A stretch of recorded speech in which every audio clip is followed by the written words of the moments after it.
Welcome to சேஷாத்வே. Google Pay மூலியமா எப்படி நம்ம லோன் வாங்கலாம் அப்படின்றத பத்தி தாங்க பார்க்க போறோம். நம்ம சேனலை இப்பதான் ஃபர்ஸ்ட் டைம் பார்க்குறீங்கன்னா மறந்துடாம சப்ஸ்கிரைப் பண்ணுங்க. வாங்க வீடியோக்குள்ள போகலாம். கூகுள் பே நிறுவனம் மூலியமா நம்ம 10,000 முதல் 9,00,000 வரைக்கும் கடன் வாங்கலாங்க. இதை வந்து கூகுள் பே நிறுவனமே நேரடியாக வழங்குறது கிடையாது. அவங்க வந்து கடன் வழங்குற நிறுவனத்துடன் கூட்டு சேர்ந்து தான் நமக்கு இந்த தொகையை வழங்குறாங்க. நம்ம தேர்ந்தெடுக்கிற கடன் வழங்கும் நிறுவனம் வந்து சரியானதா நம்ம தேர்வு செய்யணுங்க. கூகுள் பே ஆப் மூலமா கடனை பெறுவதற்கு என்ன செய்யணும் அப்படின்னு நம்ம பார்க்கலாம். ஃபர்ஸ்ட்டு வந்து நம்ம கூகுள் பே ஆப்பில் ஆப்ஷனை வந்து செலக்ட் பண்ணணுங்க. ஆப்ஷன் பார்த்தீங்கன்னா கெட் லோன் அப்படின்ற ஆப்ஷனை கிளிக் செஞ்சோம்னா அப்ளை நவ் அப்படின்னு வரும். அதை கிளிக் செஞ்சோம்னா கூகுள் வந்து வேறு ஒரு பக்கத்துக்கு நம்மளை அழைச்சிட்டு போவோம். இப்போ நம்மளை பற்றின டீட்டெயில்ஸ்லாம் அதில் கேட்குங்க. நம்மளோட mobile number, email ID, pincode, PAN card, Aadhaar address, அப்புறம் office and job details, office address இது எல்லாமே கேட்டு நம்மள்ட்டேருந்து வாங்குவாங்க.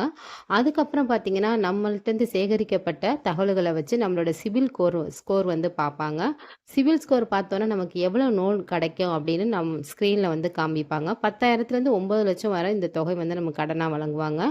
நம்ம எடுக்கிற தொகைக்கான தவணை விவரம் மற்றும் இஎம்ஐ விவரம் உள்ளிட்ட எல்லாமே அதில் காட்டப்படுங்க. உதாரணமாக பார்த்தீங்கன்னா கூகுள் பே மூலம் பெறப்படும் கடன் தொகைக்கு 13லேருந்து 9% வட்டி வசூலிக்கிறாங்க. நம்ம கடனுக்கான கால அவகாசம் வந்து 6 மாசத்துலேருந்து 4 வருஷம் வரைக்கும் செல்லுபடியாகும். ஃபோன்பே மூலமாக கடன் தொகை பெறலாம். இந்த வீடியோ உங்களுக்கு பிடிச்சிருந்துச்சுன்னா மறந்துடாம லைக் பண்ணுங்க, ஷேர் பண்ணுங்க, சப்ஸ்கிரைப் பண்ணுங்க.